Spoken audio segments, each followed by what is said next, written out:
afternoon, everyone. I'm Dixie Ching. I'm a second-year doc student here at ECT, and thank you all for coming to our spring brown bag with Drew Davidson. First of all, I just want to thank Saba, Saheli Singh, and everyone else who helped out organizing the event, and also Ricky Goldman, our program director, who isn't here at the moment, for sponsoring this. So Drew already still quite youthful, has amassed an amazing career in interactive media, beginning as a doctoral student at the University of Texas, Austin, and then going on to places like Human Code, where he worked on Leapfrog and other projects, Leapfrog software, Sapient, and the Art Institute of Pittsburgh. Today, he's the director, and in my opinion, the supportive backbone of the Entertainment Technology Center at Carnegie Mellon University. He is also the editor of ETC Press, an experimental open source academic publishing imprint. All their titles are released under Creative Commons licenses and can be purchased through lulu.com or downloaded for free from the ETC Press site. I'd like to plug one of my favorites, the Well Played books, which are collections of extremely creative and intelligent essays on video games. So definitely check that out if you haven't done so already. And today, Drew has been kind enough to come by and describe ETC a little bit, as well as discuss the interesting intersections between game design and cross-media. So please join me in welcoming Drew Davidson. Thanks to Dixie for the introduction. I have to tell a quick story because it's funny. I met Dixie because, so MacArthur Foundation had their little digital media learning conference, and they sent out this, hey, we're trying to get junior and senior scholars together, and I'm doing this project where I was like, I think this would be great for all the junior scholars to see this. I'll do that. And they wrote back, thanks, here are your two junior scholars, Dixie and the guy from MIT. It was nice, but I was like, oh man, they gave me mentors. I don't want to do that. But then Dixie was great. and also the thing that's sort of like, she's like, oh, you should come visit. I'm like, sure, I will. And she followed up. Because if she had never followed up, I would have never come, just because you get busy and it's just so she actually followed through, and that made it happen. So thanks to Dixie for following through. All right, so I'm gonna give a talk today. He kind of introduced me, so he stole some stuff about cross-media storytelling and game design. But first, a little bit about me. She did a wonderful introduction, and I've been sort of asked to talk about the ETC in general. So before we really dive into cross-media and game design, I'd love to just talk about the ETC, because we're sort of weird in a good way, I think. But really quickly, like she said, I'm the director there at the Entertainment Technology Center. I also have a personal website, waxhead.com, where I try to keep my work up to date. And we did found ETC Press. What's fun about ETC Press is how Carnegie Mellon supports experiments like that. So like she said, all of our books are free for download. We're really interested in having things get out there and the influence. And like the Well Played books that she plugged, it's awesome. Like, a good academic book, sales that are usually about 500 to 1,000. That's good for an academic book. Our books probably sell around 200 or 300, but the Well Played series has been downloaded over 30,000 times. And so it's just like, that makes me excited, because we're lucky, we're a nonprofit, we have no overhead because of Lulu, but just knowing that people are out there and care enough to download this and use this is really important to me. All right, so before we dive into cross media, let's tell you a little bit about the Entertainment Technology Center. So I'll give it a high level overview, and then we can dive into the talk. And happy to be interrupted, and also happy afterwards to just keep chatting about anything I talked about throughout this conversation. So ETC was founded 13 years ago. It's co-founded by Don Marinelli and Randy Pausch. So Don Marinelli is a professor in the College of Fine Arts at Carnegie Mellon and a drama professor, and Randy Pausch is in the School of Computer Science and Last Lecture fame. He's the one who got all popular for the last lecture. They were inspired by two things. One, Don got invited by some CS faculty members to bring drama actors over to the computer science program to help them with their artificial intelligence research. And Randy Pausch at the same time was doing a sabbatical at Disney Imagineering. And those two events got people around Carnegie Mellon going, we should start a program. It needs to be graduate school because we need people to have skill sets coming in, but we want to kind of mirror it on what Disney does and put interdisciplinary teams together so that they actually do applied research projects where they're required to make things. And so that is the birth of the Entertainment Technology Center. It's co-accredited by the College of Fine Arts and the School of Computer Science. It's actually independent of both. They made this argument that it needed to not be one or the other because it might sway too far to the art side or too far to the technology. So Don reports directly to the provost. It's independently there, but we're co-accredited by those two institutions within the university. and we award an MET, a Master's in Entertainment Technology. What I like about that is it helps me tell people what we're not. So if you're really interested in technical curriculum, that's a PhD or an MS. If you're really interested in working on your portfolio, that's an MFA. If you just like writing papers, that's an MA. If you're really interested in business, that's an MBA. I compare us to an MBA. We're a 2-year professional degree. It's terminal, and you get this MET, but we focus on design and development. So that's kind of like a quick little overview, but then I'll get you some curriculum because it's crazy. So what we try to do is we recruit 40%, strategically we have to do this to make the program work. We try to get 40% of our incoming class to come out of technical backgrounds. So computer science, mechanical engineering, electrical engineering. 40% out of artistic backgrounds. So 2D art, 3D art, visual design, graphic effects, visual effects and graphic design. And then in the middle, that last 20%, we need you from everywhere. We need musicians, we need audio, we need actors, we need people out of communications or business or creative writing. We need that mix so we can put people together on these interdisciplinary teams and they actually work together to make things that they couldn't do on their own.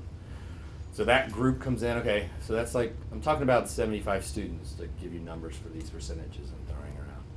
Probably half come straight from undergrad, half come from something else. 40% are women, 60% are international.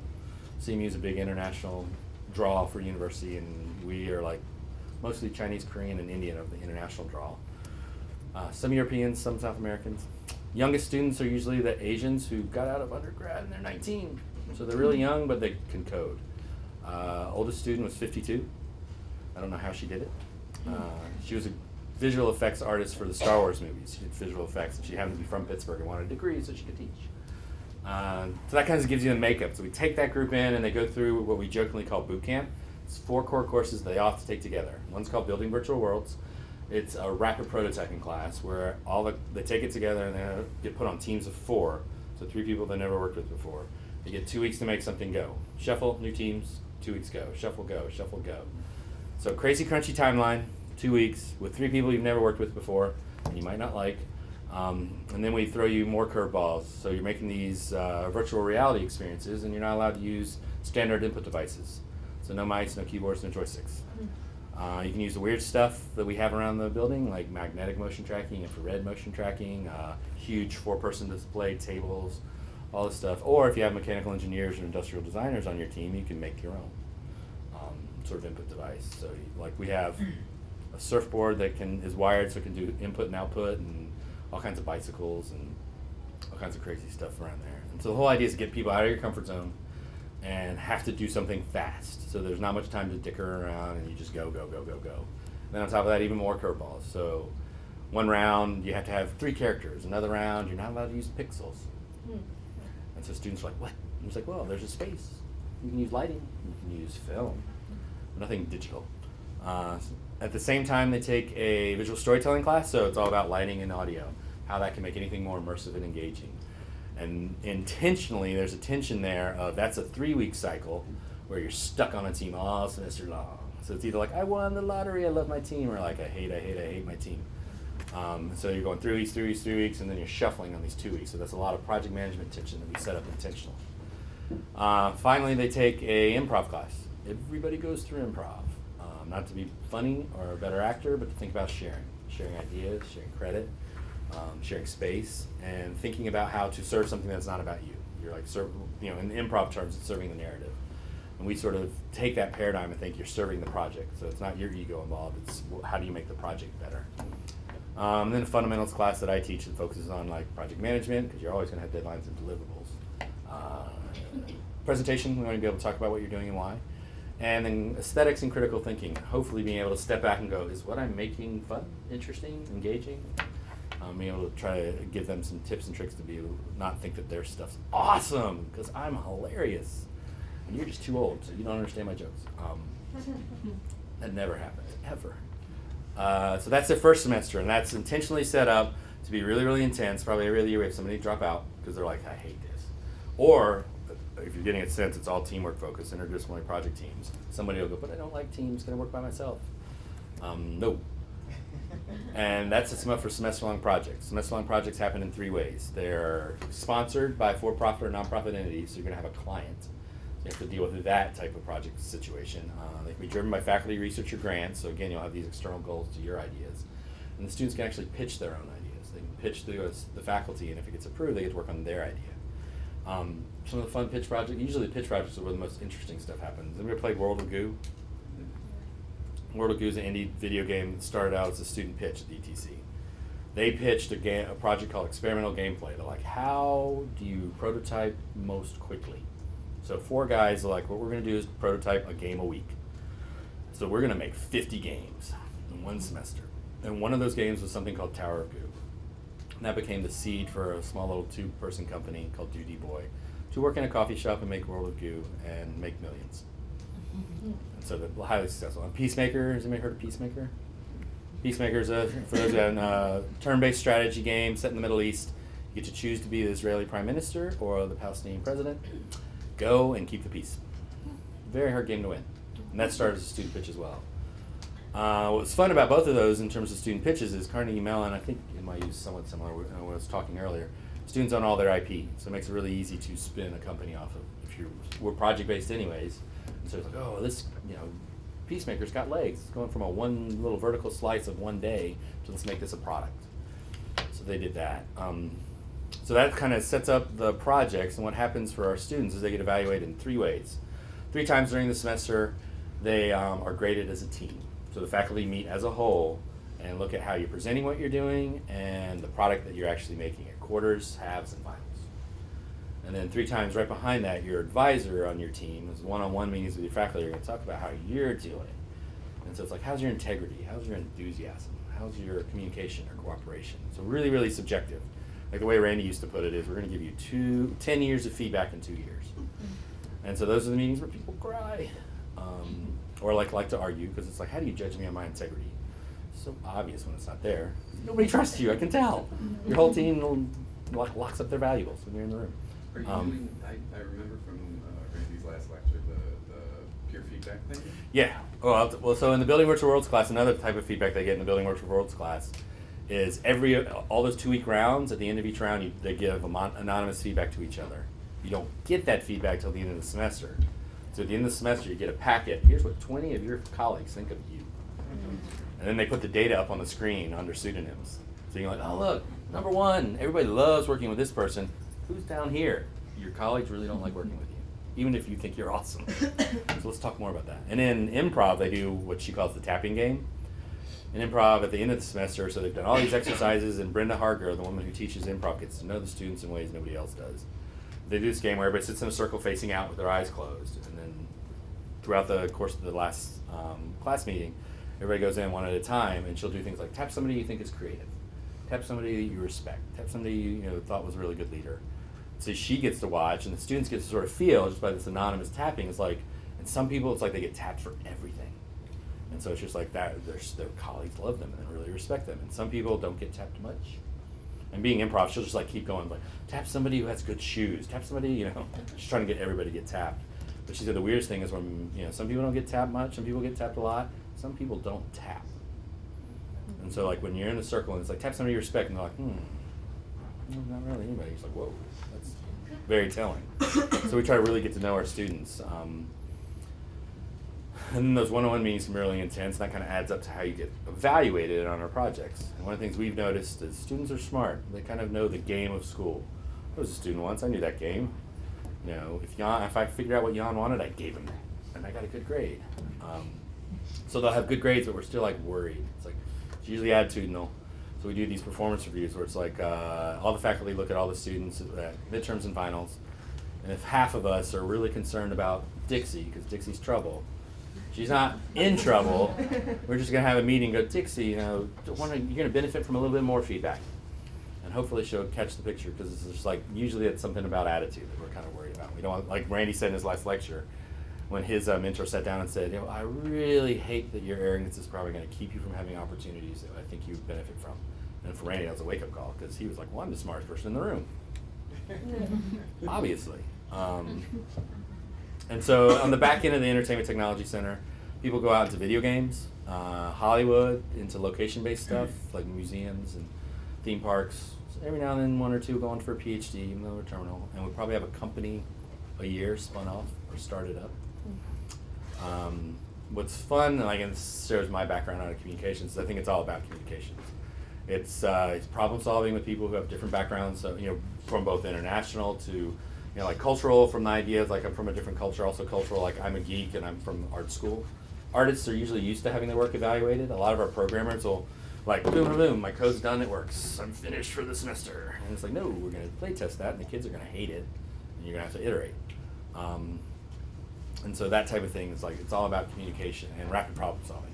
So I think the secret sauce becomes our students are just fearless about tackling something they've never done because they know they can figure it out and sort of hit the ground running. And we think about, like Brandy used to always say, we already assume you have the skill sets to have a job, but you're coming here because you want to be a leader.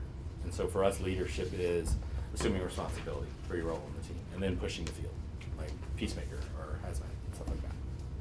So that's ETC in a nutshell. And I'm happy to answer questions about that if anybody's curious later. Now let's dive into a talking on cross media. This is a sketch. I was at a conference once where I was giving a very similar talk where they'd hired an artist to do what she called sketch notes. This is just her notes as she was going over it. So it's a great little overview of what we're going to try to cover here in a graphic way. And I was like, ooh, can I borrow that? And she's like, sure. If you like go at Will, gets her little Twitter tag. She does some really interesting work. She's a very talented European artist. So cross media, for me, I'm going to kind of break that down into three categories. There's transmedia that Henry Jenkins has coined and has really done a great job sort of articulating the work within that space. Again, sort of my background, it's all about storytelling and looking about fictional universes and how we can access them from a variety of perspectives.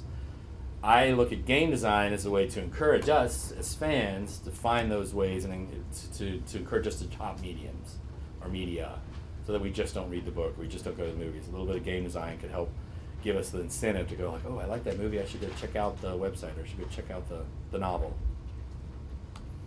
Just a quick overview of transmedia. Most of this is from Henry Jenkins, and the last line I stole from Steve Peters, who's a ARG designer, alternate reality game designer. For Henry, and I'm sort of agnostic about what the difference between transmedia and cross media. It's like I don't really care in terms of defining that. Some people they're making their academic bones around that. For me, they're synonymous. And so it's all about storytelling across multiple forms of media, like hopping around from books to novels to games. And it's multimodal representations, like taking advantage of what those media allow you to do. And Henry, with transmedia, the way he looks at it is this fictional universe in each way gives you a different entry point in. So like reading the novel is just another window into this world. A big part of that is social authorship. We become more engaged. Either we start finding ourselves more actively involved as fans, or the way the experience is set up, we find ourselves being able to have agency within that fictional universe. So that gets us really engaged. Steve Peters likes to talk about the three versions of transmedia: franchise, marketing, and native. So franchise, Star Wars is a great example. They have a franchise, they're just trying to keep everything together and organized and approved by George Lucas. Like, if you look at Star Wars, there's like canon, and then I think they break up canon as A, B, C, and then above all that is G, George. Whatever George says is canon, even if it all of a sudden contradicts everything else that happened. So that's franchise. Marketing, of course, is using it for advertising. That's been going on since the birth of advertising. There have been some really way back, radio shows, and you'd be able to get the little decoder ring. Oh my God! You could get your decoder ring, and it would say "Buy Ovaltine." It's like, man, all that, and it's an ad.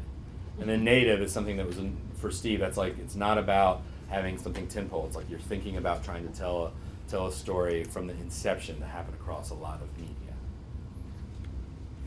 So like I said, it's across media. You can see all the variety of different media that I like to think about. One of the things Henry and I talked about once upon a time was, he's like, toys, really? And I was like, have you been in an office and seen the desks and the cubicles? Like, people buy those toys, and it's their way to kind of keep the world with them. And four categories I really like to go into a little bit more depth is the idea of transparency and ubiquity. It's one way for us to have access to these experiences and stories. Thinking around ethics and literacy, what are the problems and promises, and then how do we become more literate as fans? Just the concept of tentpoles and rabbit holes, talk about that more, and then the idea that there's a story tree that we're going to follow. So transparency, it's about fitting it into our lives, because we're busy. Usually for me with cross media, I could probably handle one experience at a time. It's almost like serial television. I can't watch so much serial television. It's like there's too much television out there. So it's like, how do we fit it into our lives? And it's easily distributed around us. So I can access it on my phone. I can access it on my computer. I can watch it on TV. It's easy to get involved. And again, ease of use is, so the hurdles aren't insurmountable in terms of just being able to be involved in the thing. A big thing for me is like thinking about cloud media now. So it's stored somewhere, so you can access it anywhere. Like I was messing around with Steam. Does anybody use Steam for playing video games? This is the first time I tried to do it from my PC to my Mac, and I was like, is this going to glitch or not? And it worked seamlessly. I'm like, magic, it's saving my progress. I can play this game anywhere. I have it on here, you know. I can play Portal 2 right here. Yeah. And then go on my PC, and you know. And something I've been thinking about a lot is the idea of snackability. Snackability comes from food. Food's really interesting to study. The whole idea, can you make an experience that's snackable, that we can, I don't want to go too far with the metaphor here, but that it fits into our lives and it's like really easy to digest. It reduces friction. The whole idea of like Lay's, you can't have just one. That kind of is the idea of snackability. Or like Civilization. I'll just play one more turn. Yeah, just one more. So if a game makes it really easy to, it fits into your lives. I can play in a 10-minute chunk. I can squeeze it in while I'm on the sub. I can, do it right now because I'm bored in the lecture. That's snackable for me. Thinking about ethics and literacy, privacy and freedom come into big. It's huge right now. iPhone 4 tracks where you're going. Do you care? They do it for your convenience, but you can now download an app that can show you show you the information the iPhone has on you and where you've been. The reason they do it is so they can triangulate you to your cell phone towers.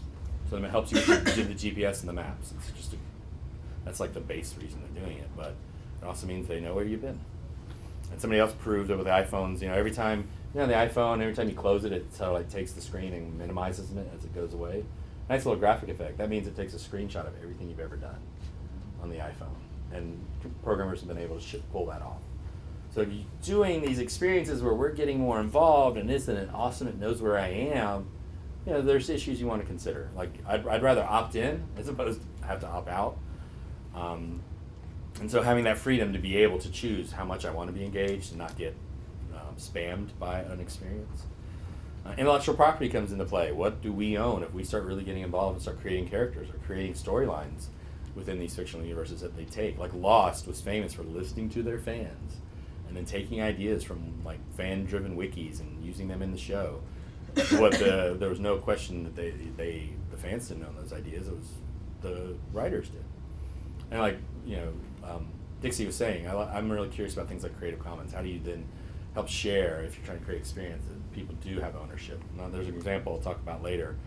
How do you make it open source so it's something that we can really, really use and start telling our own stories within those universes, or maybe even take that setting and take it somewhere else completely different. So it's all about, I think for literacy, for me, is the idea of reading equals writing. It's a read-write world. So we have the ability to not just be consumers of our entertainment experiences, we're also creators of them. So we get more actively engaged. Tentpole. Tentpole is just the central media experience. Star Wars, it's those first 3 movies. Buffy, that's probably the TV show, not the movie. It's the thing that supports all their media. They start hanging everything else off of that. This kind of gets into the idea that franchises are marketing. It's like what a lot of people now plan this. It's like the movie's coming out with some game. Has anybody played did you guys play the game for Eagle Eye? The ARG for Eagle Eye? That Shia LaBeouf movie, you remember what I'm talking about? The one was like, I've got your number, run, the FBI's at the door. They had this awesome little 10-minute ARG, so very snackable, where it was like, if you went online, it was like, oh my gosh, somehow I've hacked into this system, and then she's like, give me your phone number. I know where you are. Like, all right, I'm like, I'll give you my office number. And the minute I typed it in, my phone rang, which was powerful. I'm like, all right. And there was a woman going, I now know where you are. I need your help doing something. And she made this really plausible excuse of how she can't analyze these slides because there's some pattern recognition, so she needed a human to do it for her. And so you're doing this thing where you helped her find a guy in a garage, and then he got in the car, and she's like, tell him to come back, tell him to come back. So she patched you into the phone, and he's like running away, and he eventually has a crash and dies. And while that's happening, and you're watching it on the screen because she like tapped you into the camera, on the OnStar camera or something, a cop shows up, picks up the phone, and starts talking to you. And she's like, well, the cop can't hear you right now, but now he knows you. So you're tainted goods. And so I'm like, oh my God, I'm talking to a cop. Am I talking to a cop? No, this is just a story. And so I'm like, should I hang up? And you hang up and I'll call back. And it ends with her like deactivating you because you've talked to a cop and you've been exposed, and then it clicks and she activates Sheila LaBeouf. So it made like this really direct connection right into the movie. And I was like, wow, that was intense for 10 minutes. That was really good.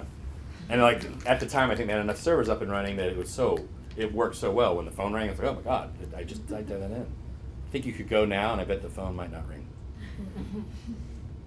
Anyways, rabbit holes are just entry points. How do you get us sucked into the experience? They're the little signposts that get us to like, oh, I'm curious, and I'll dig deeper. And next thing you know, you've tumbled down the deep, never-ending well because you took the red pill. Story tree is one way I visualize how these can happen. The trunk of the tree is the heart of the tail. That's kind of like the temple. You really just have to watch the 3 Star Wars movies, and you kind of got the gist. But if you're a fan, you can go into the branches and read all the novels and the comics and the games, and they'll branch out and tie in, and it interrelates all these threads together, but you don't have to go there.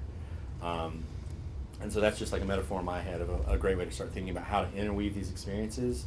And what worked for me in this regard is there's a couple of DVDs, like Moulin Rouge did it. There's some very artistic ones, like a DVD, like my parents are of a generation where interactivity is like, whatever, I'll play card games.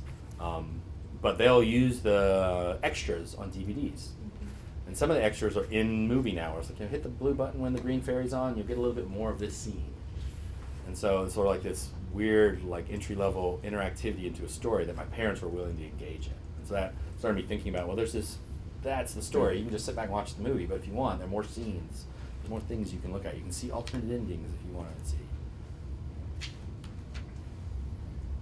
So it's all about engagement. How do we get us to care? Because time's a finite thing, and we're busy, and students or faculty or whatever. How do we make us want to dive in and really get into these things? So I think it's all about trying to make a connection so that we feel connected to the world, we feel like it matters, that we start seeing that experiencing reading does really equal writing. And so all of a sudden, some of the most powerful things are like World of Warcraft's a great example because your character's in the world. Back in the day, I was telling this morning when I was doing my dissertation, one of the things I was studying, because it was brand new, was this thing called Ultima Online. And they did some really clever stuff with stories. It's a persistent world. They would tie you in. Some people would die. They had funerals in worlds. So they did this also thing where all of a sudden you felt like it mattered. Part of what you were doing became persistent in that experience. And that creates us, we become fans then. And how do you take advantage of that? Because the fans are a blessing and a curse. Because then, like with Lost, did you like the ending? Or, when did you, like for me, about season 2, I started peeling away from Lost. Because it got weird.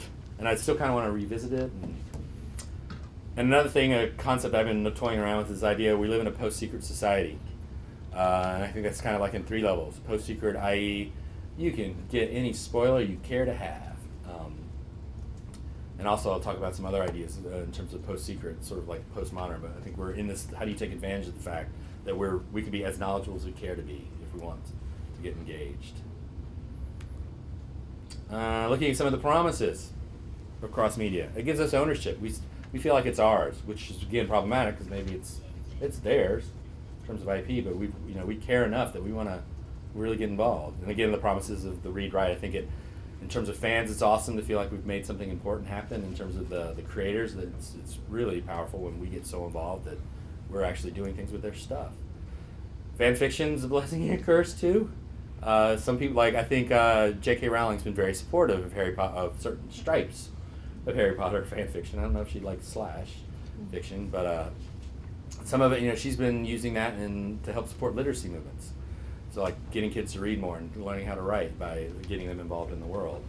And a big way it comes out in a lot, like World of Warcraft, is just avatars, giving us something that's like your thing in the world. And there's been a lot of interesting research around how avatars are going to become the way we know each other. Because it's so busy. And I actually went to a talk once, this guy from Russia, and it was crazy. I can't remember his name. Because he was like, oh, there's 50 years of Russian research. It's finally being released, so you guys have never seen it because it's all in Russian.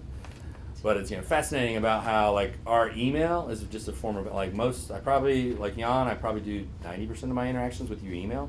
So his name coming up is a way to represent Jan to me. And so it can be an avatar can be just textual, but these digital representations are going to start taking over how we interact with each other. in this busy world where it's really easy to work with somebody around the world that you never see face to face. And their problems. This is my favorite spoiler ever, just in case you're wondering. So there are spoilers. We can ruin it. I can ruin Lost if you haven't seen it. Although I think spoilers have a half-life. I mean, come on, if you don't know the ending of Lost, you don't really care right now at this stage of the game. I could spoil something really fresh, and that would be me. FAQs can add to that. So frequently, there's all kinds of ways. You can go to IMDb if you want to. You can go to TV.com and say, I'm really curious, does this character die? You can go find out. Somebody's posted it somewhere. And then with all this content creation, IP, it's really, really messy. What do we own? Like with up here, that's a screenshot from the Spore Creature Creator. They just threw that out there to it was a marketing move at first, and they had 100 million creatures created in like 4 months. They weren't expecting that, and who owns that? Because it wasn't driven by them. And all of a sudden, they have all this great content for their game now. There's 5 million known species in the world right now, and we in 4 months created 100 million crazy stuff.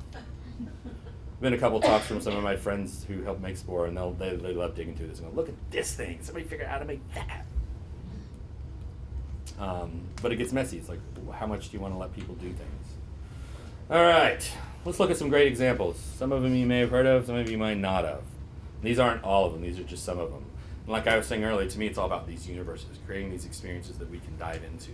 So on a creation level, which I hope some of you want to do, it's the idea of how do you create something that big where it's this huge experience across the whole world or universe. Star Wars is the classic one. They're even gone so far as they have canon. Expanded universe databank. You can go there and look at how everything interrelates with each other. George Lucas approved Chewbacca dying in a novel. I don't know if anybody knew that. So Chewbacca in canon is dead. I'm sure they could figure out a way to resurrect him through the Force because his midichlorian counts were high. I don't know. But it's a very classic example of how to try to do something that's integrated across all the experiences. And they were clever with KOTOR, where they set it 3,000 years ago, and all of a sudden canon starts growing. And one of the weird things they weren't planning in the first MMO, which, come on, the best property ever, and it didn't do that well, but a lot of fans wanted to be the stormtroopers. And they're like, really? You want to be in an MMO where you're in a dictatorship where you always have to do what you're told? Okay, we weren't planning for that. The Matrix did a really interesting thing. This is the first time I saw it, so I still love to talk about it. In the Enter the Matrix game, there are several missions in that game that led to scenes in the movies. And so if you're somebody who had played the game, and there's a key, one that always stands in my mind is just a lot of package delivery. You deliver a package to a character that in the movie, you wouldn't see anything except the character delivering the package to the one. And all of a sudden, if you played the game, you're like, I did that. I was part of that story. So I think they tried to do some interesting things, but the game itself, Lost, like I was saying earlier, I think they did a nice job with their ARG, their alternate reality game. One, listening to us, who were really fans, to try to think of ways to take the story. But two, to anybody who cared to, my God, the mythology just was deeper and deeper and deeper and deeper. Buffy's an awesome example for me, because the first movie, it's a B movie that has cult value now. And they're rebooting Buffy without Josh Whedon. Have you heard about this? No. So everybody from the show is like, oh God, that's bad. Josh isn't involved. It's and it's some woman who's the director/writer who's never done anything in Hollywood, but they approved her script. So it's who's this? Doing Buffy? But the TV show out of nowhere became the tentpole. I mean, now he's doing season 8's already been finished in comics.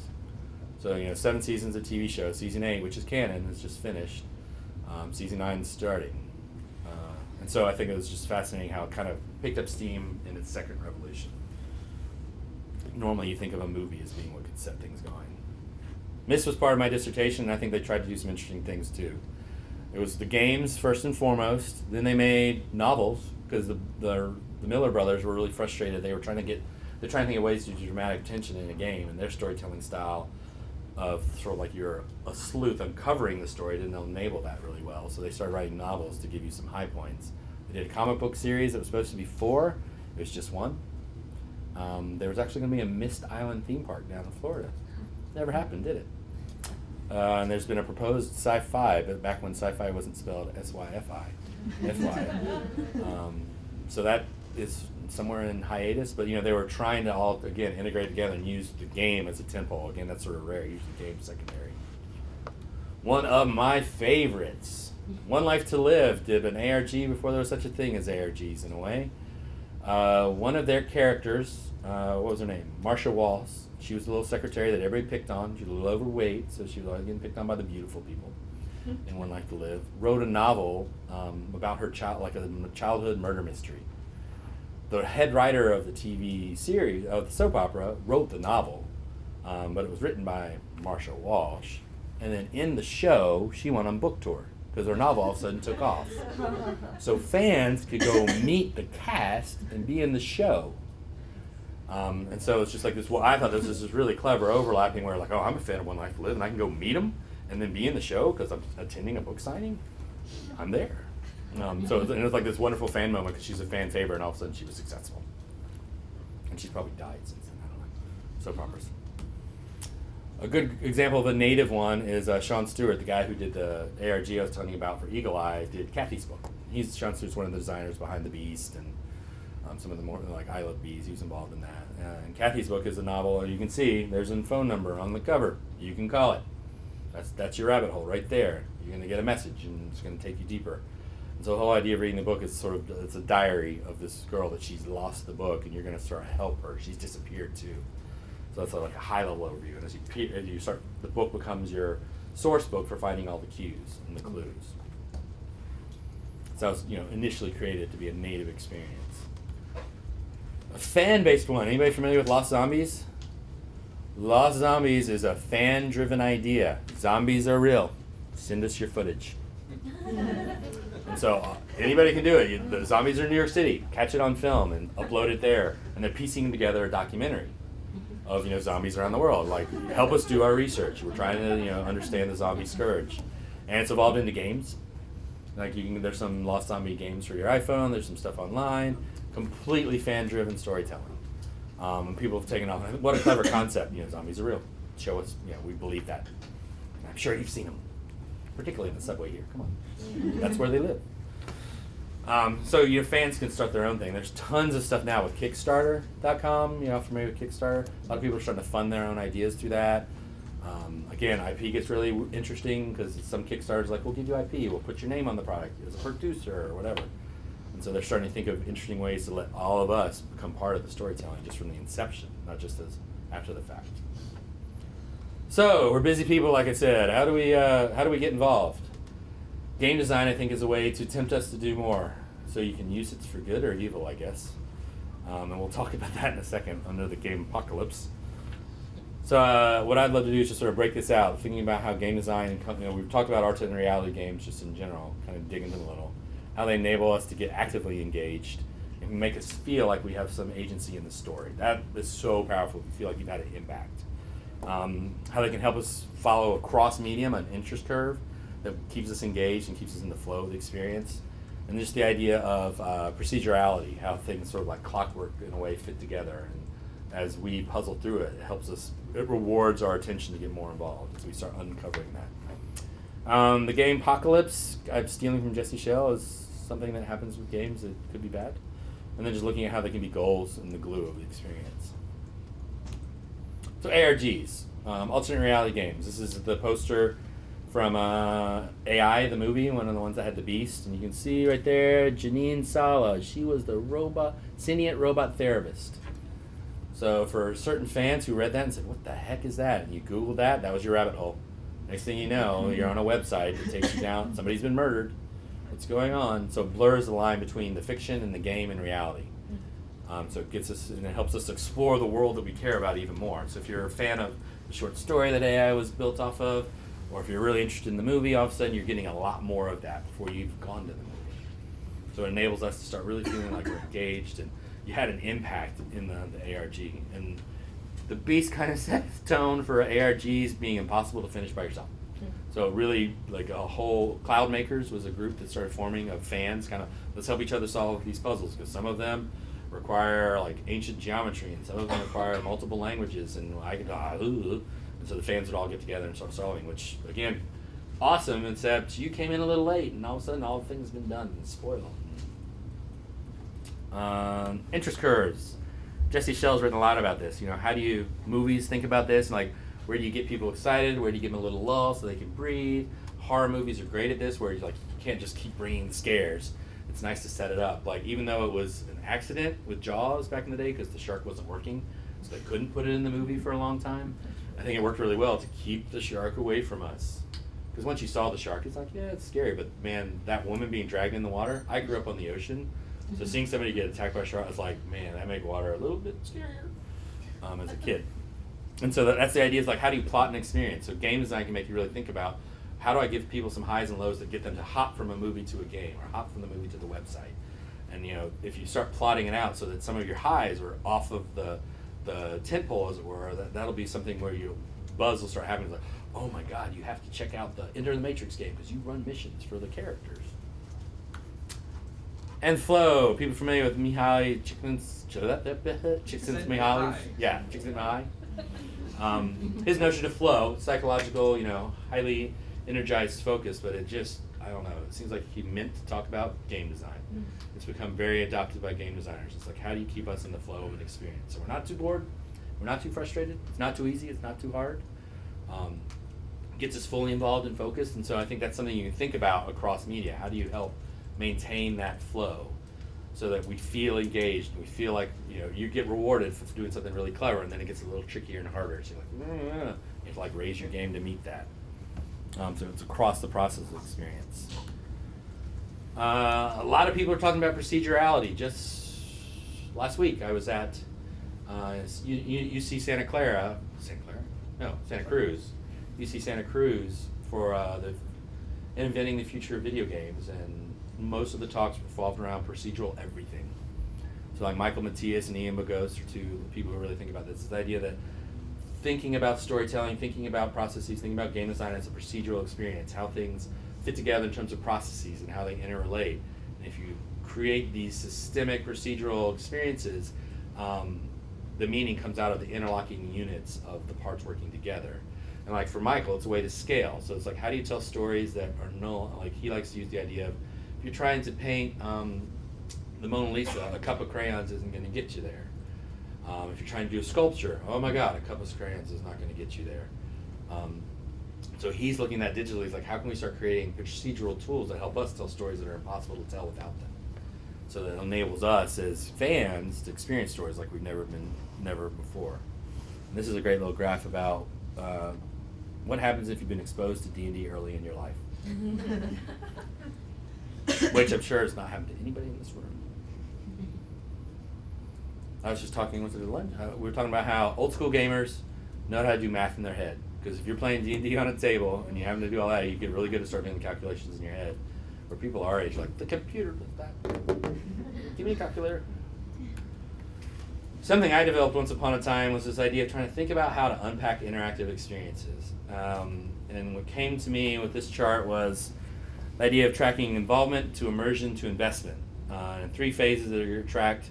If you look at it, this is like a stylized graph to kind of represent my idea. But the purple line represents your level of interactive engagement from shallow to deep. And the green line represents the percent of games complete from none to all. And then across the axis, that's the game playing time. And so I think at a certain point, like, games have to hook you. So interactive experiences cross media has to hook you someone. That's where you're starting to get involved. You're starting to care about it. You're starting to figure out the dynamics. And at an eventual point, you're like, I'm not just involved, I get it, I like it, I'm getting more immersed, I'm starting to understand the characters, I'm starting to understand the mechanics. I'm part of this now. And investment is like, oh my gosh, I really got to know the ending. If it's a game, you want to successfully complete it. If it's like cross media, you just want to keep following it all until you've got it all. And again, what gets the backlash will happen, like say with Lost or I don't know, Battlestar Galactica. Anybody a fan of Battlestar Galactica? Some people hated the ending, So it's like you fans care so much, then the pressure builds.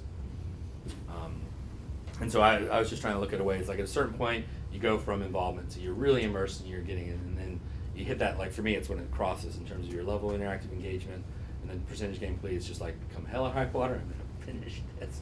I'm in. Okay, the game apocalypse. Anybody see Jesse Schell's Dice Talk? It's fun. I highly recommend if you Google Jesse Schell, and it's SCHELL. He gave a talk at DICE last year, so 2010. And he kind of spun out this scenario: what if everything's a game? And he took it to absurdist extremes. So for him, it's not. He called it the game apocalypse for a reason. It's not necessarily a good thing, and I think it's led to what's become an industry term as gamification or funware, and that kind of makes me gag. The idea, so it's like making everything gamey. Will Wright likes to call it MSG. It's that secret sauce. Make it seem game-like. Everybody wants it to, add that little touch so that we want to play more. I think in a more positive vein, at least, Jay McGonigal calls it gameful. So it's her distinction from being playful. It's like being gameful is like the spirit of games, the spirit of being a good gamer. And I that started really working for me because at first I thought she was just referring to us, like we can be gameful, but she started talking about it in terms of things can be gameful. So you can create an experience that's more gameful than another experience, and that felt better than saying it's gamified. You can just gamify that. But because like, have you seen? There's like Oreos has a Bejeweled clone, and it's just like matching Oreo cookies. So that's gamification at its best. Let's see. Goals and glue. So for me, game design can really provide us the reason to jump from medium to medium to medium. It's the thread that helps us go across the medium, gives us the encouragement, gives us the reward for doing that. So it provides those connections, and it also gives you a nice solid through line. It can be somehow it gives you one of the things. I wish this could have happened. Back in the day, I worked at a company called Human Code, like Dixie said. We had a green light process where you could pitch ideas up. And this was back when there was one Harry Potter book. And it's like, wow, let's do a Harry Potter game.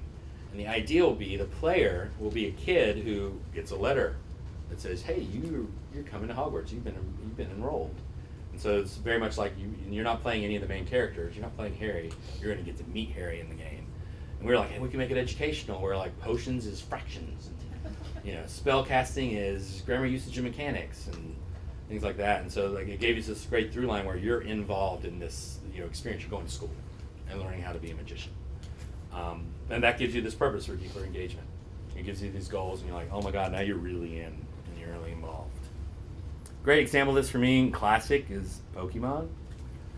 Starts as a little card game. There's some computer games you might have heard of. And the TV show, what I love about the TV show is it models game playing. So it tells you how to play the game better. And Jim G's done a lot of work around Pokemon and how the complex information that kids learn just by being a fan of this is as complex as anything else. And they're like, and Constance Steinkuhler has done a lot of, they're actually modeling the scientific method as they explore and test, and they form hypotheses and test them as they play games. What was fun is I gave a talk, cross-media talk in Japan. I got invited to Japan to give a talk, and I was like, all right, let's talk about cross-media. And I finished, and one guy raised his hand. He was like, we've been doing that for 50 years. Everything is cross-media here. I was like, I'm not disagreeing. You're right. And it can lead to that, like the otaku culture where you just get involved in everything. And if you care about Pokemon, you can watch the show, and you can do this, and you can collect all the cards, and you can play the games. So it involves all those media. Like I was saying about the Entertainment Technology Center, this is a little graph. Once upon a time, we did a past project where we're like, okay, a lot of people say we're video game degrees, but we have this breadth of experiences happening here. So the faculty and the students did a project where we're like, well, it's all the different types of work. And this graph sort of shows everything that happens here at the Entertainment Technology Center. And then we use it to set up what we call a timeline wall. And it's something the students have to read. It's painted with metal paint, and there are magnets all over it, and you add stuff to the wall in these categories. And so the idea is just that there's breadth of media, and then how do you start threading them together? There's different ways to do it, and so I just think it's really powerful to consider projects that combine multiple media, multiple modes of representation. And this is just like a screenshot of a variety of different projects that do it for educational purposes, for training, for firefighters, for just doing pure on entertainment, to something that's just cultural impact. So any type of thing you can think about, I think you could use cross media as a really powerful way to do it. We've done it in libraries, we've done it in hospitals, we've done it in schools, and so there's just all these different things that you can do using multiple media. And one of my favorites, I could talk about all these in all kinds of depth, like this one right here, animateering. The Pittsburgh children, can you see my cursor, or am I just doing that to myself? Yes. Oh, okay. Let me make a gesture that nobody knows what I'm talking about. Animateering, the Pittsburgh Children's Museum has one of the largest collections of puppets. but they're historical in value and kids can't touch them. So they're sitting behind glass.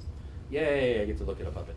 So we did a little puppeteering mock-up so they could puppeteer virtual models of the puppets. And so like our students got to like do measurements and make them as factually accurate as possible, and then you get to see, and they have the limitations of what the puppet would really have, so kids can get a sense of what it would be like to play with that type of puppet virtually. And so when we made an exhibit so that you could see it, you're doing digital, and it would light up the puppet that you were playing with. And so for me, when I talk about storytelling, I like to think of it as ludic narrans, playful stories. Johann Huizinga has the concept of homo ludens back in the 50s.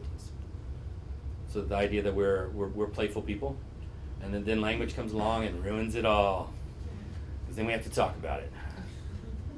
But I personally, and this sort of shows my biases and background, I think storytelling is how we make sense of the world. And so even with something like, in games it gets all weird, but you could say, you tell the story of your great experience, or you tell the story of that even though Tetris has no story, you can tell, oh man, let me tell you about the time I was playing it and I cleared the whole thing out. And those combined together equal playful stories, and that's where I think game design can really help across media, because by adding these playful, sort of gameful stories, we want to engage at a deeper level. Which gets me to the 2 books I've done around cross media. They're both available free for download at etcpress.com. One of them, Stories in Between, is really just an overview. That's the one where I was talking about Myst, and what I talk about Myst as a whole, but then Myst's main medium at the time was games. Talk about games. They're also doing comics. So I talk about comics, and there's only one Myst comic. I talk about the Sandman comic that Neil Gaiman did, and I talk about Ultima Online, because back in the day that was crazy interesting. And cross media communications is my attempt to write a textbook, which I will never do again. But they're both free for download. Textbooks suck. Useful for us. Right. Good. Glad to hear that. It's just harder. Like I'd rather just go. Just make a cross-media textbook. Right, yeah. Well, then I cannot tell you, I get the main criticism, which is not necessarily unfair, but it's like, oh, it's going to be so. It's like, you write a book about cross media and it's a book. Like, fair enough, but damn. Just crowdsource. Yeah, right. Anyways, that's my talk. And that's my email. I'm OCD about it, so if anybody needs to follow up with me or would like to, I will reply in a timely manner. Any questions about anything? Yes. I had a question when you were talking about kind of the goals and glue kind of stuff. Because I get the glue, and I was curious what your kind of view is on more direct goals with this type of stuff.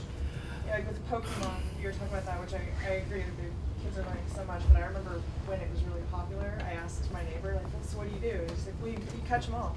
It's like, so well, what's the point? Right. Well, you're a Pokemon master. Well, so what's your goal? And it's, Yeah.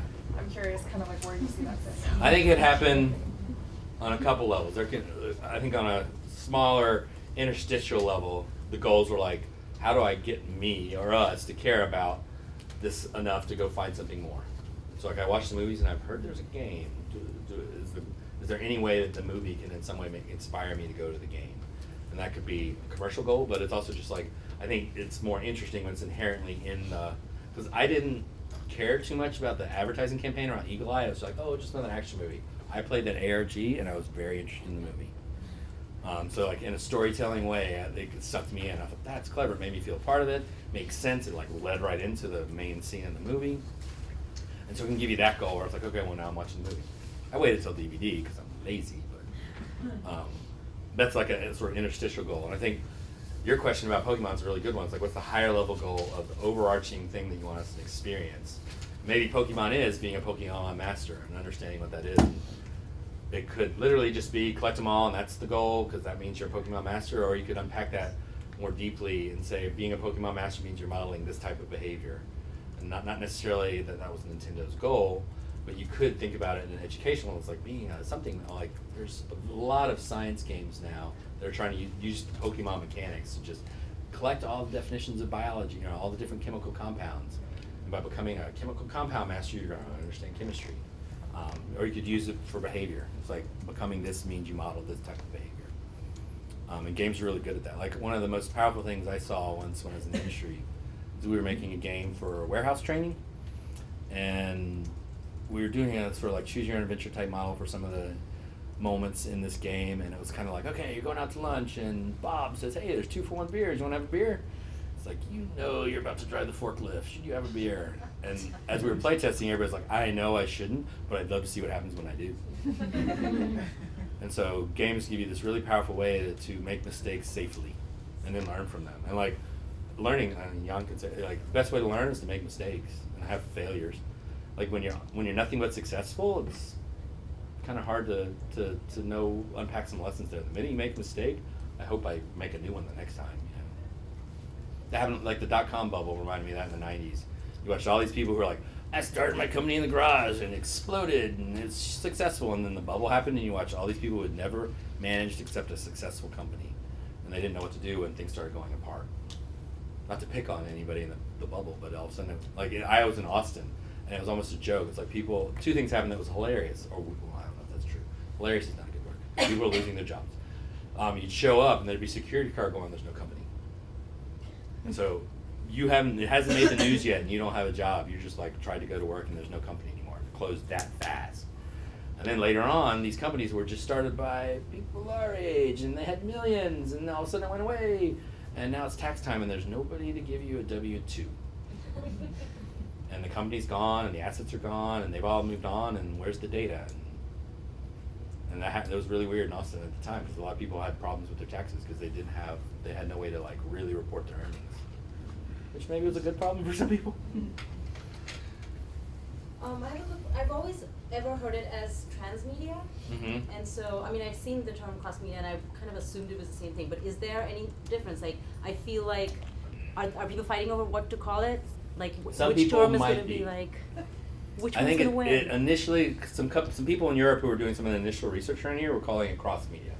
The idea is it's a cross media, and Henry came in and called it transmedia. And Henry, being Henry, had a huge influence immediately. So I think that's sort of the leading term for this in a lot of ways.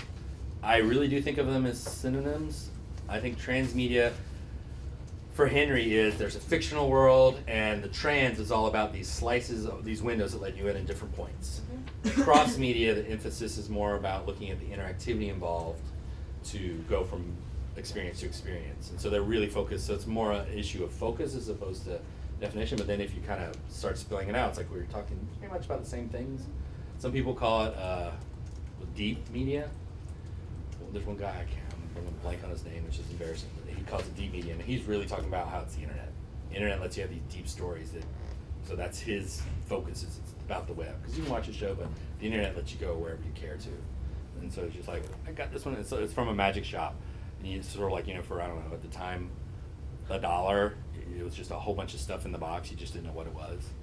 For some reason, for him, wired as he is as a kid, he's like, I never opened it, and now I can't. So it says a lot about J.J. Abrams and how he tells stories.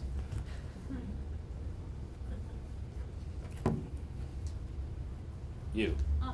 So earlier you'd been talking about the franchise model and then the marketing model and then the native model for so can you give some examples of some sort of a product that said, all right, we're doing several different media simultaneously as our main tentpole kind of a concept, or are there anything like that you can think of?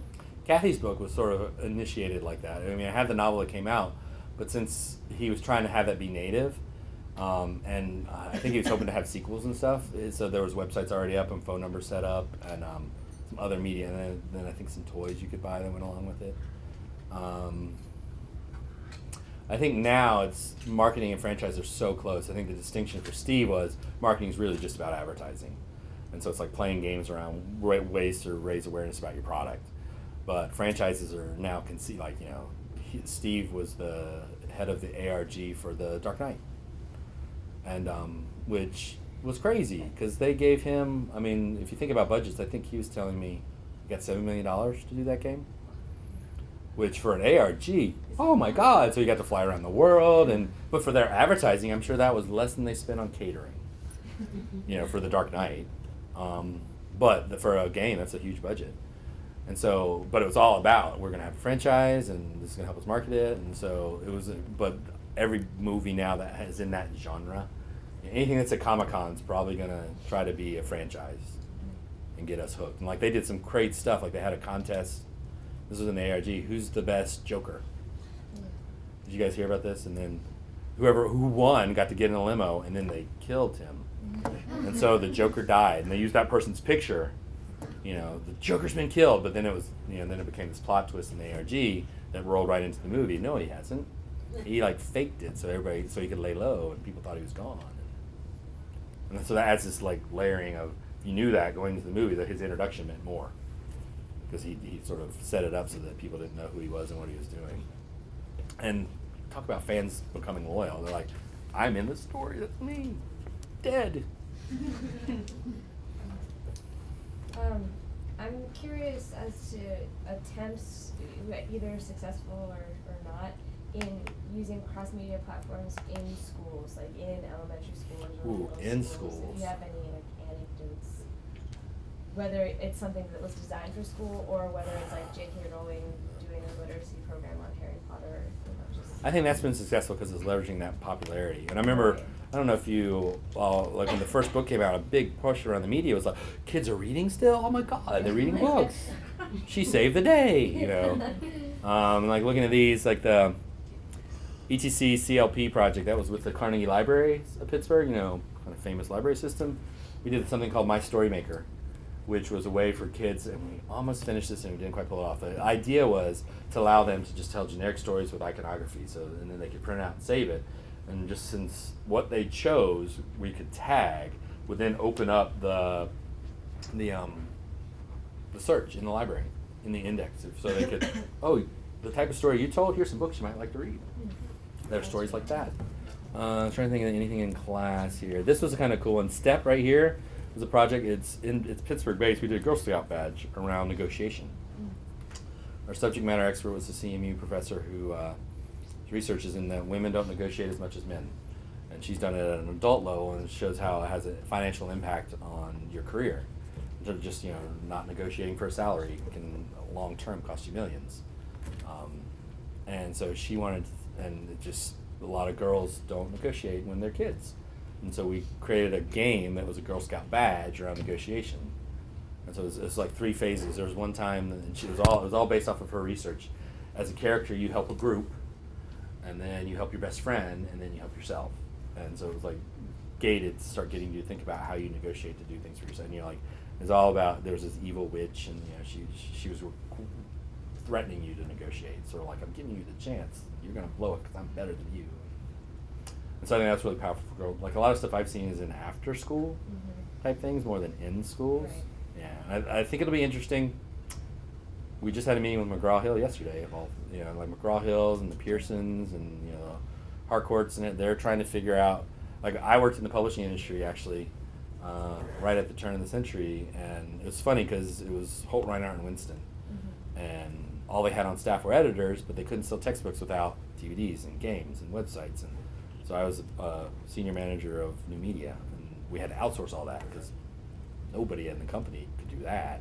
They had their subject matter expertise to make sure things were lined up with their lesson plans, but the idea of cross media was starting. Like they were calling it cross media, but what they meant by cross media was write once, publish multiple times. So like we're going to write one exercise, and it's going to go into the CD-ROM, it's going to go into the book, it's going to go. But I think, like McGraw-Hill's yesterday, it's like, well, we do publish. How do we start making things so that we could do some alternate reality games that line up with your lesson plan? And so I think textbook publishers are trying to think of ways to do that because they're trying to adapt to the changing marketplace. How about the game school? Katie's? Katie Salen's Quest to Learn? Quest to Learn. Do you feel like their curriculum can be considered somewhat? Yeah, I think that'd be fair to say. That'd be like my favorite example. Is Katie Salen's Quest to Learn, because the whole thing's set up as a quest for knowledge, and they use game design as a wonderful lens to consider how to tackle every subject. Like I think they quail when people, it's the game school, because now they're going to do some quests in Chicago, Right. and you know nobody in Chicago wants to call it the game school, but that's what the kids call it. Yeah. But you know what they're really trying to do is like game design's a really interesting lens to.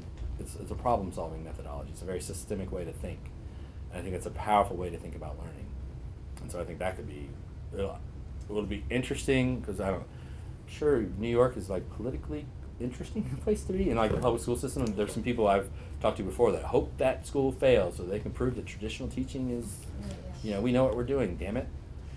Not that they're being mean or anything, but it's just like there's all kinds of issues involved and stuff like that. But I think it's what I find powerful about games in terms of learning contexts it makes the teacher more important in different ways because you have to be able to like pause and reflect and talk about it and remediate. And I think like one of the most knee-jerk things I've heard at like a educational game conferences is, well, if you say games can teach us stuff, what does Grand Theft Auto teach us? And you have to be a better mafia man, that it's cool to like sleep with a hooker and steal her money and stuff like that. And I think that's too simplistic because I don't think you necessarily learn anything without talking about it. So like flight sims are innocuous until it becomes a training program for 9/11. But that didn't happen in the game, that happened in the context around it. So I think learning is that way as well with games. It's like a learning game, you could play and play and play, and if you don't have a chance to sort of like reflect, like transference becomes a huge issue for me right now. It's like I've played all this and my math scores are still the same. But according to the game, I'm a math master.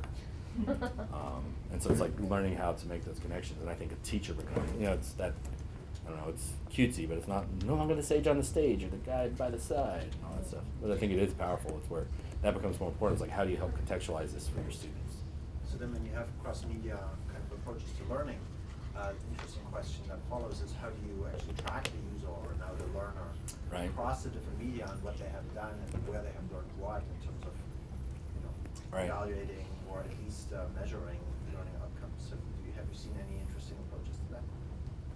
The one thing we did, like Peacemaker is being studied by a professor at Carnegie Mellon, where they opened up the back end so that she could study everything that people do. And so it's become just complete data collection, collect everything.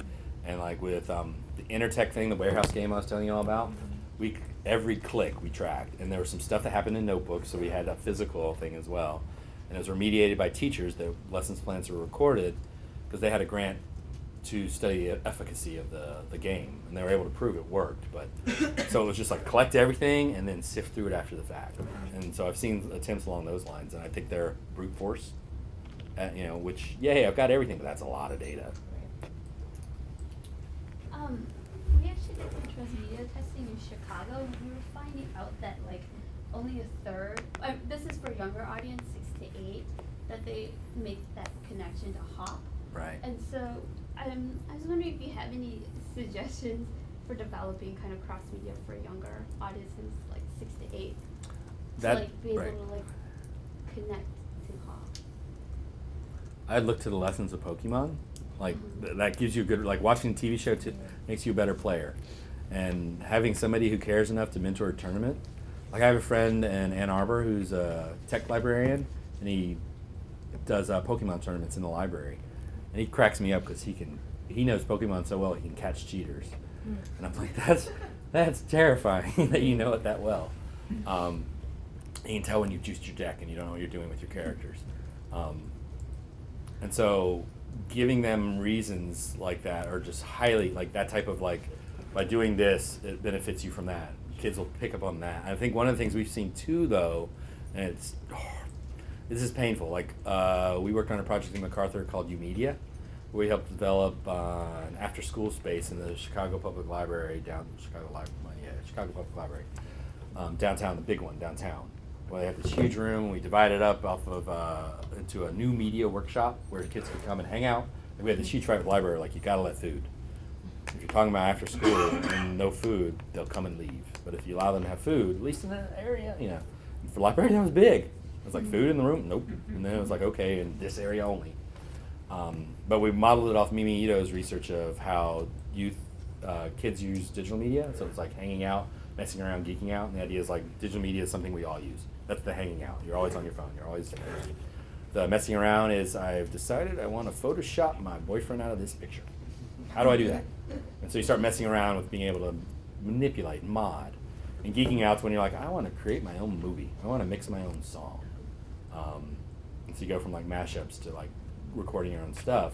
And what was interesting, like to get back to your question, is their hope was we'll have this space. It's like a honeypot in a way. It's fun. There's video games everywhere. There's books everywhere. They hit their usage numbers that they're hoping to get in a year and a month. And the usage of books went up, which they weren't planning. But all of a sudden, kids were using the library more while they were there. And so they had this longitudinal curriculum lined up with 21st century learning skills, and we're hoping to like get people to move from hanging out to geeking out. And they did this. We did this spatial design, so it's like all the geeking out work, all those projects got presented in the hanging out area every week. So it was, again, it's like getting people, mentors are there to kind of, hey, I noticed you're here all the time. Are you interested in, we're doing a little workshop on fashion or cooking or whatever. And right now, like if you say the intention was to get all of them to geek out, it's a failure. Because maybe a third are geeking out and they're getting like, thousands of kids using it regularly. And so we were talking about ways to think about what's important though, because if you go to the space, it blows your mind. I've never seen a space, it's like the coolest after school, like when they made it, like I remember thinking, okay, this is gonna be interesting because we can do whatever we want in this space. If the mentors don't believe in it and the kids don't come, it's just gonna be sad. But you go there and there's like kids sitting here playing chess, and behind there there's somebody writing a song with somebody singing, and behind that there's people playing video games, and over here they're doing this, and it's one of those teen spaces where adults aren't allowed. And so sometimes we'll have a meeting in there before it opens and it'll run a little over and the kids start coming in and they give us looks like get out because it's their space. And it's just like they've taken ownership of that and it's really powerful, but only about a third are geeking out. But then we start talking about that affect, that kids are starting to be exposed to all the possibilities. And anecdotally, lots of kids are talking about college, and this is inner city. And so one of the things they're doing is like, if we say only a third are doing it, is it a success? But if you start looking at the affect, so if you start looking at maybe not everybody's following, but how do you get them to think about that they could? And then the next step is designing it more cleverly or whatever, or like using Pokemon for good. Mm-hmm. And so that's powerful because sometimes just they know is a win. There's stuff out there, and that I think your media is great for that. It's all about doing stuff, video games and making stuff, and all the workshops are digital, but they're checking out more books on top of that. And part of that's curriculum. All the they're tied into the One Book One Chicago, so they're trying to get the kids to read the community book of the month or whatever, or book of the quarter. And the first one was House on Mango Street, which has a lot of fashion and music, so a lot of the workshops are tied in that. The second one was the Burnham Plan. Chicago's Burnham Plan, it's the city plan after it burned down 100 years ago, it's a centennial.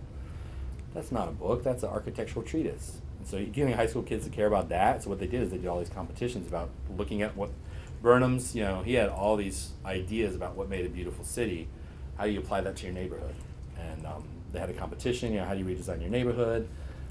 Kids got really engaged in that, and the two girls that won, it was awesome because it was a ceremony, it was citywide, the mayor came, and their idea was there was this vacant lot and they wanted to turn it into a co-op garden. So like the community kind of kept the garden together, and while the mayor was there in front of everybody, they asked if they could have it. How's he gonna say no to that? So he's like, and this is Richard Daley too at the time, and so he's popular in the community for like making things happen. So he said yes. So like getting kids engaged, like the affect that had, it's immeasurable, I think. And like kudos to MacArthur for saying like, let's just fund it and have that sort of affect on people. Any other questions? I'm curious about what you're talking about with Pokemon and giving your talk in Japan and there being a response. Well, we've been a cross-media society for a long time. Right. What are your thoughts on the sort of long-term effects of cross-media events? I think one of my things is I think we're going to see a bit of a backlash where it's like, please, Lord, let me just have a passive entertainment experience. I just want to sit back and watch. Like, how many of you ever gone to like a theater and it's like, this is interactive, we're going to get you guys to involve. And you're like, no, God, don't pick me. I was just coming to watch something. And now you're going to make me play. Can I opt out now, please? And so I think there's going to be a bit of that where people want that trunk and that's all they want. So give me the chance just to have the main thing. And then everything else is opt-in. I think there'll be a bit of that where it's just like, I just really love to read a good book. So I'm curious about that because I think some people, there's a bit of too much. And there's so much, like how many TV shows can I keep up with? And some, there's so much good stuff happening. My wife and I joke too, like, I like comedies, but movie comedies, laugh per minute is kind of low compared to half-hour sitcoms. There's some brilliant, but how many sitcoms can I keep up with? And so I think that's going to happen a little bit of like, people start becoming more, like, so that's so important to me. It's like, how do you fit it into your life? How does it integrate? And then the marketing aspect of it, I think people are going to get more clever, and they're going to have it be storytelling. And so that even if we're being marketed to, we feel rewarded for doing it, as opposed to, oh, that's just an ad. That's a decoder ring that tells me to drink Ovaltine. I feel gypped. So I think people are going to get more savvy, so it doesn't just feel like, oh, not another ad. I was enjoying the story, it's all bad. And then if you watch Jesse's Game Apocalypse talk at DICE, I think he's kind of spot on. And we're real right with saying this as well. And Jan and I were talking about it on the way over. It's like contextual awareness. Like the media is going to be ever pervasive and know where you are and what you're up to and what your schedule is. And so it'll actually come to you at appropriate times when you have a bit of time to engage. And it knows you're interested. Like his Will story at the talk last week was, it just happened to be 1 week he was a little early for a meeting, so he had some time to kill, and he just walked down the street because there was a funky sign he was going to take a picture of, and he ran into a classic car rally, and he's a car nut. And so he's like, wouldn't it be awesome, because all the data was out there. Somebody had a schedule that said classic car rally gathering today at 10. My calendar knew I was an hour early, and it knows based on what's on my phone that I'm a car nut. It would be awesome if my phone would go, hey, walk down the street, there's a car gathering. And so like that type of contextual awareness I think is going to happen soon. Or like Jan and I are saying, but it's soon enough. Because I think part of the focusing and trying like this urge to be like, we're just drowning in information. We work with a design firm in Pittsburgh that they do this great talk on, for the first time ever, we're talking about trillions in our lives. And they do this great, like, what's a million seconds ago? And it's like 40 years ago. What's a billion seconds ago? And it's like way back before, before BC, and then what's a trillion? And it's like, oh my God, keep going. So it's like, but we're talking about trillions now in terms of nodes and information, and what we like Will's talk too. He gave this great talk on how much data we collect. He's like, oh hey, so your grandparents, they probably had a shoebox full of mementos and maybe a family album. That's like 1 kilobyte of data. And your parents, they probably had a little bit more with this, that, and the other. It's probably 10 megs. You are probably going to have terabytes of data about your life. And he's like, that's awesome and scary. And I'm so glad I didn't grow up in the Flickr universe. I did some dumb things when I was in college. And none of it's documented. Hallelujah. I say that now on camera and somebody's like, nah, I got photos. I was just going to say those old Kodak pictures. Old Kodak moments. Any moment. But like in this day and age with YouTube and Flickr, and then, people are talking about how do you groom your professional image after you've done dumb stuff online. And it's everywhere, and how do you adjust to that? And it just stores and stores and stores and stores. And I was like, ooh, man, I missed that, because I'm happy I was because let's be honest, we're all dumb at some time. I maybe still am dumb, but the ratio is better now than it was when I was an undergrad or high school. That now they're haunted by that forever, which is awesome. Like, and one of the things I've noticed is we do all kinds of stuff where we get our students involved, and it used to be like, okay, come on, don't be shy, don't be shy, don't be shy. No one's shy about being on camera now. They are hams. They're happy to be on camera and be the star, because that's their work. That's why I think games are really popular now too. The idea of being a star, but it's kind of in college students. I tell the story of my life as if I'm the protagonist, because I am, but I'm the star. I model it off of movies, celebrity, whatever, popular culture. I like position my story in that context, and so the idea of being in a game and having influence on a story, that's a one-to-one transfer, because that's how they live their lives. It's like, I'm happy to be the star of this music video clip. And like the conversation, painfully shy, and then they do this awesome dance routine. I'm like, where the heck did that come from? Anything else? One last question. One last? Are you familiar with Dr. Judy Willis? She's I a know the name. neurologist. Yeah. Judy Willis. I know the name, yeah, but not. She did an article last week in Edutopia, and her research shows that our brains are hardwired to release dopamine when we build new skills.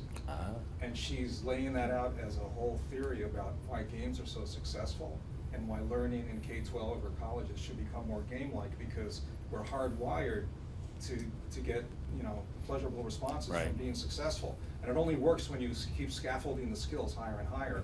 And it like you talked about Myst. I remember when Myst came out, I spent 40 hours over 3 days. I couldn't stop.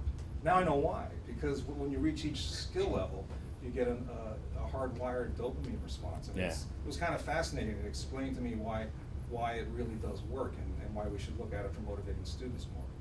I love that. I would totally, because when it comes from, like, for me, from this idea of, like, Ludwig Naren's, you know, Johann Huizinga's ideas around homo ludens is that that's how we learn, we play. Right. You know, when we're kids, that's how we test the boundaries of our world. We start playing and experimenting. We'll put anything in our mouths, you know, and, you know, all kinds of stuff. And then at a certain point, language comes in that layers over, and I think what games do so well is it taps back into that base. Because at a certain, you know, language comes in and that contextualizes how we do everything. All of a sudden we're telling stories about it instead of just having the experiences. But then games allow us to have that sort of playful experience all over again. And it's it definitely ties into like a reward structure where you feel like there's nothing, what was fun? I highly recommend, two things that I thought was interesting is like that what do they call it? The Fiero moment where you do something amazing in a game. And so one of my favorite ones is, anybody played Advance Wars? A little like a turn-based strategy game on the Nintendo Game Boy way back in the day. And I had this one, it's sort of like military-based, and I was losing, and I accidentally skipped a turn because I was in the airport playing it, and I missed something. And I was like, oh, I'm just down, but I'm bored, I'm waiting to board, so I just kept playing it, and I managed to have this out of the blue sort of like 50 yards, you know, Hail Mary sort of move where it worked and I won. And I was in the airport going, my God, I just won! And I can't tell anybody because everybody think, who cares, you know? But it's like games do that so well where you feel like you've just done something amazing and you're like, oh, that moment. And so that's just so powerful, and it just keeps you coming back for more. And that's what I think Ralph Koster, who wrote A Theory of Fun, and he was, you know, game designer. He has this great, for him, fun has a distinct half-life. It's going to go away. Because two things happen. Is one, games aren't just fun. If anybody's played games, they're frustrating sometimes. That's why there are broken controllers. But the Fiero moment kind of keeps you coming back for more. And eventually, you play the game, you're either too bored or you're too frustrated, and the fun goes away entirely.